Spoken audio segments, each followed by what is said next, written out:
আসসালামু আলাইকুম সবাইকে।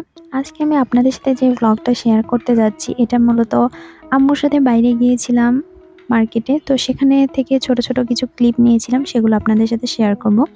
মার্কেটে যাওয়ার সময় আম্মু শাকসবজি দেখে সেগুলো ভাবছিল ওখান থেকে কিছু নেবে।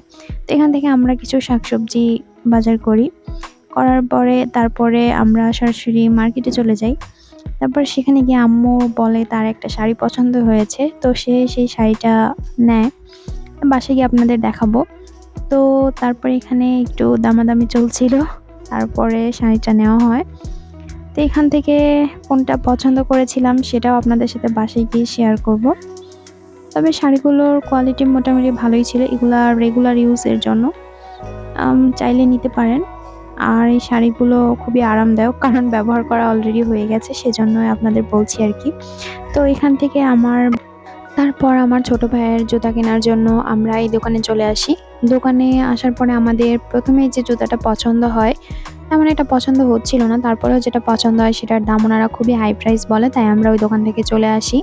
তারপরে এই দোকানে এসে আমরা তার জুতাও দেখতেছিলাম। আমি আমার জন্য দেখতেছিলাম আর আম্মু ছোট ভাইয়ের জন্য দেখতেছিল। তো তারপরে তার জন্য একটা জুতা পছন্দ হয়ে যায়, সেটাই নিয়ে আসি আমরা। আর পরে আর অন্য কিছু কিনি না। তারপরে এখানে ছোট ভাইয়ের জন্য একটা ট্রাউজার দেখা হচ্ছিল। তো ট্রাউজারটা মোটামুটি ভালোই ছিল। তারপরে এখানে হাই প্রাইস বলতেছিল। আর আমরা ভুল করে তার জন্য, তার বয়স বলা সত্ত্বেও আমরা ভুল করে তার একটা ভুল সাইজের ট্রাউজার নিয়ে চলে আসি। তো আসার পরে দেখি সেটা অনেক ছোট হয়েছে। তো তারপরে আমরা এটা নেওয়া শেষে বাড়ি চলে যাই। তারপরে বাসায় আসার পরে এখন খুব ক্ষুধা লেগে গিয়েছিল। তখন প্রায় সন্ধ্যা। তাই আমরা হালকা পাতলা নাস্তা বাইরে থেকেই নিয়ে এসেছিলাম। তো তারপরে এখানে আমরা কেক খাচ্ছিলাম। তো সবাই মিলে ভাবলাম একটু কেক আর কফি খাই। তারপরে রান্নাবান্না কিছু হয়নি। তারপর রান্নাবান্না হবে। তারপর আমরা খাওয়া-দাওয়া করব। তো তারপর এখানে বাসায় পিচ্চি থাকলে যা হয়, পিচ্চির জন্য চকলেট, এমনকি আমরা বড়রাও খাই। তো তারপরে আমার বোন এখানে মুরগি ভাজা ট্রাই করতেছিল যে কেমন হয়েছে। তো তারপরে আমরা আসার সময় আবার বাইরে গিয়েছিলাম একবার, তারপরে চিংড়ি ভাজা নিয়ে আসি। তো চিংড়ি ভাজাটা তেমন একটা ভালো টেস্ট ছিল না। তারপরেও আর কি, যা হয় বাসায় আসলে খুব সবই ভালো লাগে।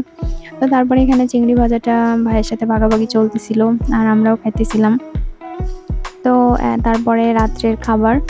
এই মরিচটা আজকে আসার সময় নিয়ে আসা হয়েছিল। খেতে একদমই ঝাল না, পুরো ক্যাপসিকামের মতো। আর এখানে পেঁপে দিয়ে মুরগির মাংস রান্না করা হয়েছিল। মাংসটা দারুণ হয়েছিল। আর অনেক ঠান্ডা থাকার কারণে আমরা সরাসরি বিছানার উপরেই বসে যাই।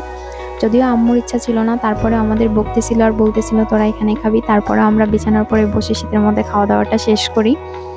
আর খাওয়া-দাওয়া শেষ করার পরে রাত্রে আরেকটা কাহিনী শুরু হয়। আর সেটা আপনারা কিছুক্ষণ পরেই দেখতে পারবেন। খাওয়া-দাওয়াটা আমরা প্রায় শেষ করেছি ৮টা সাড়ে ৮টার দিকে। আর ১১টা সাড়ে ১১টার দিকেই পিচ্চির আবার ক্ষুধা লেগে যায়। তাই বেচারিকে আমি বলতেছিলাম, "তুমি নিজের হাতেই খাও, এই ঠান্ডার মধ্যে খাইয়ে দেওয়া সম্ভব না।" তো নিজের হাতেই খাচ্ছিল।